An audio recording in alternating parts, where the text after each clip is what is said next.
안녕하세요. 둘머리 천영록입니다. 오늘은 투자의 고수가 되는 가장 중요한 비법 혹은 방법을 알려드리겠습니다. 혹시 투자에 아주 초보시라면 이 내용을 보셔도 별로 의미가 없습니다. 투자를 꽤 많이 해보신 분들을 위한 컨텐츠고요. 아마 여러분께서 만나보시는 모든 고수들이 결론적으로는 똑같은 얘기를 해드릴 겁니다. 그런데 이 점을 잘 모르시는 분들께는 아무리 말씀드려도 이해를 잘 못하시고요. 또 한편으로는 너무나 중요한 얘기이기 때문에 고수들은 끝없이 반복하는 얘기예요. 제가 좀 더 쉽게 풀이해서 한번 말씀을 드려볼게요. 저는 단순히 투자를 오래만 한 게 아니라 굉장히 많은 친구들에게 이걸 시스템화시켜서 가르치려고 해봤어요. 듣다 보면 약간은 철학이나 명상 혹은 종교처럼 느껴질 수도 있는데요. 사실 모든 명상이나 종교에서도 사용하는 방법이고요. 우리 정신 건강을 위해서 또는 다른 업계에서의 의사결정에서도 모두 똑같이 활용할 수 있는 방법일 겁니다. 이 말씀들을 다 이해를 하신다면 인생에서 생기는 굉장히 자잘한 갈등부터 굉장히 큰 위기 혹은 결정적인 의사결정 혹은 판단에도 아주 큰 도움이 될 거라고 생각합니다. 저는 트레이더 생활을, 전문 투자자의 생활을 7년 가까이 했는데요. 결과적으로 십수년간 투자를 해오면서 이런 것에 대한 깨달음, 이런 점을 인지하고 스스로 해내는 마인드 컨트롤에서 인생을 거의 다 배운 것 같아요. 아마 여러분들에게도 굉장히 큰 도움이 되리라 생각해 봅니다.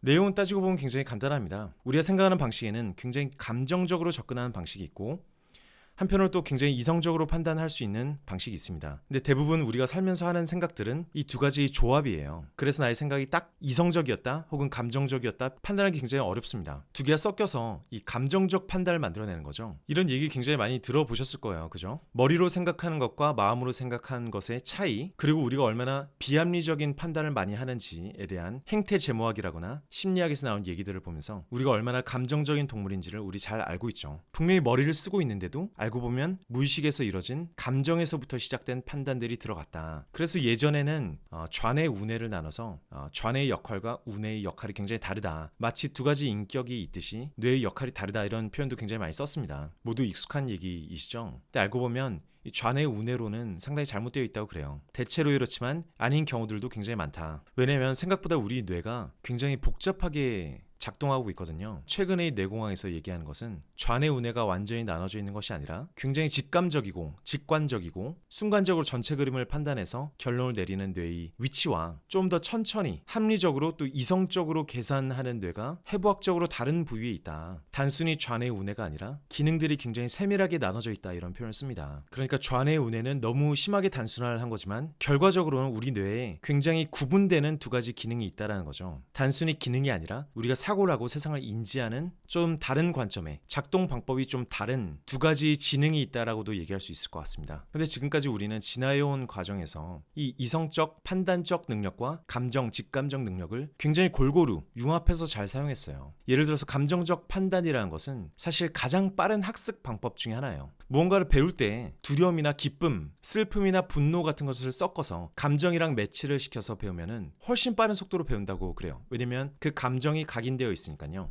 뭐 어릴 때 우리 아이들을 생각해도 비슷하겠죠. 뜨거운 걸 만지면 그에 대한 아픈 감각이 뜨거운 것을 조심해야 된다는 학습을 굉장히 강화시켜 줍니다.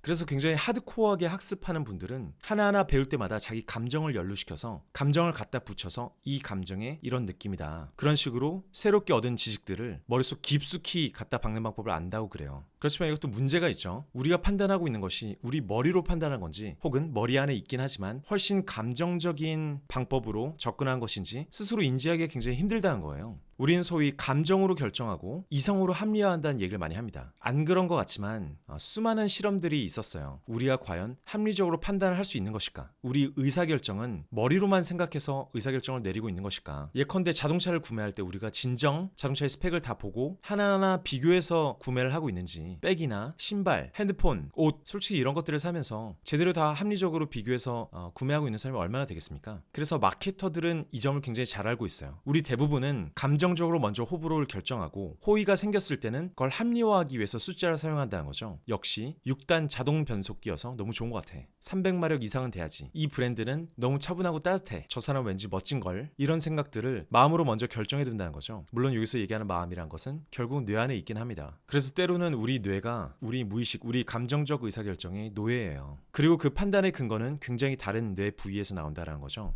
뇌는 재밌는 게 우리가 진화하는 과정에 계속 뇌 위로 새로운 뇌가 생겨왔어요. 그래서 가장 깊숙이 있는 뇌가 가장 원시 시대에 만들어진 뇌, 가장 바깥에 있는 뇌가 가장 최근에 생긴 뇌라는 겁니다. 근데 그 가장 깊숙한 뇌에서 우리가 수십만 년, 수백만 년을 생존해 오게 할 수 있었던 가장 기본적인 원리들이 다 녹아 있어요. 그러니까 머릿속에서 두 가지 뇌가 항상 싸우고 있는 거죠. 한 가지는 우리 생존을 가능케 했던 감정적 반응들, 다른 한 가지는 최근 10만 년, 20만 년의 인류의 발전을 가능케 했던 합리적인 사고. 이 두 가지 작동 원리가 굉장히 다르면서 서로 양보하거나 때로는 서로 협조해가면서 우리 의사결정을 하고 있다는 겁니다. 그래서 누구나 아이들을 키워보면 그런 느낌이 들 거예요. 90% 이상 감정으로 판단하고 있죠. 이런 것도 조금 재미있는 얘기들이 있습니다. 어릴 적 아이 뇌가 혹은 우리 몸의 모든 것이 다 마찬가지인데요. 커가는 과정에서 원시 시대에 가장 먼저 진화했던 방식으로 먼저 성장하고 그 이후에 인류가 최근 들어 성장한 혹은 진화한 방식으로 마지막에 되바꾼다는 거죠. 예를 들어서 태아인데 꼬리가 있다거나 아니면 약간 아가미가 먼저 만들어졌다가 아차 아가미 필요 없었지 하면서 아가미 없어지고 꼬리도 필요 없었지 하면서 꼬리가 없어지고 원시 시대의 뇌가 먼저 만들어진 이후에 아참 그 위에 새로운 뇌를 붙이기로 했었지 프로그래밍 된 순서대로 아이들이 성장할 때 발달을 해나간다는 거죠. 그래서 아이들을 보면 이성적으로 판단하는 경우는 거의 없습니다. 판단력이 아무리 좋다고 하지만 장기적으로 계산하는 판단력은 굉장히 늦게 발달되고요. 초기에는 모든 게 감정과 직감, 무언가를 주고받음으로써 본능적으로 만들어지는 사고 판단력이 먼저 빠르게 발달을 하게 마련입니다. 어쨌든 투자를 하는 사람, 트레이더에게는 혹은 투자자에게는 이 부분이 가장 문제예요. 나는 이 복잡한 세상에서, 이 복잡한 시장에서 이성적으로 판단한다고 믿고 싶지만 사실은 나도 모르게 감정적인, 직감적인 판단 기준들이 어마어마하게 섞여들거든요. 아까 말씀드렸지만 우리가 살아오면서 필요한 대부분의 판단은 감정적이어도 괜찮아요. 저 사람이 나에게 맞는 배우자인지, 내가 여기서 피해가야 될지, 내가 이걸 원하는 게 맞는지 감정에 개입할 여지가 굉장히 많고 개입해도 괜찮습니다. 세상에 주어진 답이 거의 없기 때문에 이성적으로 판단한 것보다 때로는 직접 경험하고 감정으로 그 답을 보는 게 훨씬 나을 수도 있어요. 그렇지만 시장은 워낙 복잡한 세상이기 때문에 워낙 복잡한 생태계이기 때문에 대부분의 초보자들이 감정으로 우선 접근을 하고 고수들은 모두 돈이 벌릴 수밖에 없는 이성적인 판단 기준을 사용하고 있습니다. 그러니까 대다수의 초보자들은 늘 해왔던 방식으로 세상에서 먹혀오는 방식으로 자신이 성장한 방식으로 사회에서 용납하는 방식으로 투자를 하게끔 마련이고요. 그게 무엇이 잘못됐는지 평가하기 굉장히 힘듭니다. 그렇죠? 그래서 우리에게 가장 중요한 이야기 중 하나는 이 메타인지라는 표현이에요. 메타인지. 메타인지는 내가 하고 있는 생각이 감정, 직감인 것인지 이성, 판단에 의한 것인지를 대분류할 수 있는 능력이에요. 내 생각이 구체적으로 어느 쪽에서 왔는지를 그냥 내가 타자화돼서 내가 남인 척하면서 냉정하게 분류를 할 수 있는 거죠. 이성적으로 판단하는 문제가 아니라 이성보다 더 위에서 방금 그 판단은 나의 이성적인 판단이었어. 아니 방금 그 판단은 나의 감정적인 직감이었어. 두 가지를 분류하는 연습이 굉장히 되어 있다는 얘기입니다. 대부분의 사람들은 99% 이상의 사람들은 이걸 잘 못해요. 너 지금 화났지? 라고 물어보면 내가 화난 게 아니고 네가 말을 잘못했잖아 라면서 화를 냅니다. 그죠? 자신의 감정과 자신이란 존재를 100% 일치를 시켜요. 이게 나의 이성적인 판단에서 나온 건지 아닌지를 분류하지 않다 보니까 나의 판단이 곧 나의 감정이 곧 나야 라고 생각하면서 살아가는 거죠. 그런데 이런 얘기도 있습니다. 모든 분야의 고수들은 메타인지를 잘 해낸다. 스스로 복귀하고 자신의 생각 구조를 공부하고 멀리서 바라보고 학습하고 나에 대한 냉정한 객관적인 생각을 할 수 있게 된다. 근데 이 객관성의 모든 것은 멀리서 두 가지를 분리해서 바라보는 것에서 시작됩니다.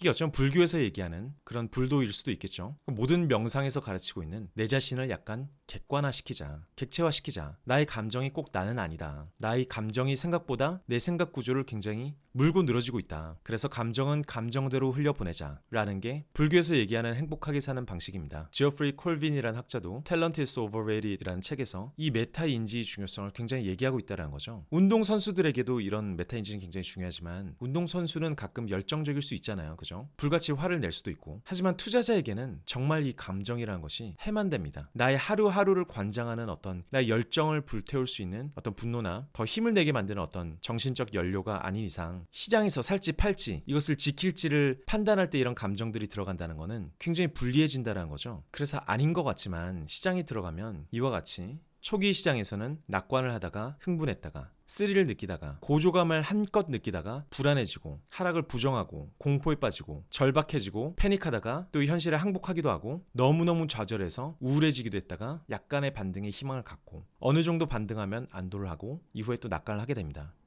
투자를 해보신 분들이라면 이런 감정을 골고루 수백 번씩은 느껴보셨을 거예요. 그죠? 이런 감정들 중에서 그 무엇 하나도 감정적 판단에 영향을 미치지 않는 것이 없다. 이것들이 우리 이성적 판단을 전혀 도와주지 않는데 이들 중 그 무엇도 우리가 더 좋은 판단을 내리는데 도움이 되지 않아요. 그런데 투자를 하다 보면 반드시 이런 감정들을 느끼게 된다. 또 혹자는 모의 투자를 하지 않은 이유가 이런 감정들을 느끼면서 배우는 것이 훨씬 빠르기 때문이라고도 얘기를 합니다. 직접 실전 투자를 하면서 공포도 느껴보고 희망과 안도, 낙관도 느껴보겠다라는 거죠. 좋습니다. 배울 때는 그럴 수 있다 치지만 결과적으로는 우리는 이 감정들을 완전히 잘라내야 돼요. 근데 사이코패스가 아닌 이상 이 감정들을 100% 잘라낼 수는 없죠. 그래서 드리는 말씀이 메타 인지를 해야 된다는 겁니다. 방금 이 판단은 나의 감정에서 나온 것이냐, 나의 생각에서 나온 것이냐, 내가 이 생각을 반복하면 도움이 되는 방식이냐, 아니면 방금 것은 조금 전에 봤던 안도, 낙관, 우울, 포기, 흥분 이런 감정들의 영향을 받고 있는 것이냐. 매일매일 자기 스스로에게 물어보는 게 중요해요. 저는 포지션을 잡고 있으면 하루에 매매를 굉장히 많이 했던 직업이어서 하루에도 수백 번씩 스스로에게 물어봤습니다. 내가 지금 장이 오르기를 바라는 것은 나의 감정일까? 아니면 나의 판단일까? 내 머리가 나의 이성이 해주고 있는 얘기인가? 그런 흔적들을 내 이성이 포착한 것인가? 아니면 나의 간절한 마음이 포착한 것인가? 근데 감정은 하루 종일 1년 내내 너무 흔들려서 전혀 좋은 판단 기준이 아니거든요. 오히려 항상 거꾸로만 가면 차라리 다행일 텐데 실제로 항상 거꾸로 가지 않고 어떨 때는 소망대로 움직이기도 하고 어떨 때는 완전히 반대로 움직이기도 하죠. 워낙 불안정해요. 그래서 뭔가를 배울 수가 없습니다. 물론 이렇게 자기 스스로 메타 인지를 해내는 것이 투자의 성공을 무조건 확신시켜주지는 않을 것입니다. 그 전에 엄청나게 많은 공부를 해야 되고 구조들을 짜놔야 되는데 실제로 그런 구조를 짜는 것이 훨씬 쉬운 일이란 거죠. 제가 봤을 때 누구나 2000시간, 3000시간 정도만 공부를 하면 그리고 겸손한 마음으로 고수들의 얘기를 들으면 그런 기법은 물려받고 스스로 학습해 볼 수가 있어요. 근데 저 감정의 문제는, 저 메타인지의 문제는 정말 풀기가 어렵습니다. 자기 감정을 정면으로 응시하면서 이것은 감정일 뿐이다 라고 얘기할 수 있는 사람이 세상에 워낙 적고요. 우리가 그런 훈련을 받아본 적이 한 번도 없어서 라고 생각합니다. 초고수의 영역에 오르려면 무조건 이걸 해내야 돼요. 초고수가 아니라 일정 부분 고수가 되려고 해도 마찬가지입니다. 자기 양뇌가 끝없이 머릿속에서 싸우고 있는데 감정이 훨씬 강렬하죠. 이것이 무조건 옳다, 일이 되어야만 한다, 그리 될 것이다 라고 끝없이 악마같이 속삭이고 있어요. 그 감정은 소망하는 감정입니다. 그 감정을 불러일으킨 건 그 소망하는 뇌의 부분이죠. 꼭 됐으면 좋겠다, 이번만큼은 제발 한 번만, 하느님, 부처님. 근데 그 목소리를 몇천 번이고 듣다 보면은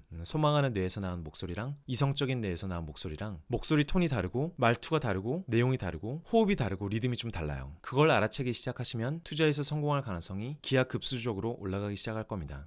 오늘은 일반인 모두가 적용할 수 있는 방법은 아니지만 사실 누구나 자기 인생에서 적용해봤으면 좋겠는 메타인지에 대한 다소 좀 어려운 얘기를 말씀드렸습니다. 혹시 지금까지 사시면서 나는 왜 이렇게 투자가 안 될까? 그 투자에 있어서 가장 중요한 비기는 무엇일까? 어떤 사람들이 고수일 것이고 왜 어떤 사람들은 인간적인 감정 때문에 투자가 잘 안 된다는 얘기를 계속 반복해서 얘기하는 것일까? 이런 점들이 궁금하셨다면 참고해 두시면 좋을 것 같습니다. 지금까지 들어주셔서 감사합니다.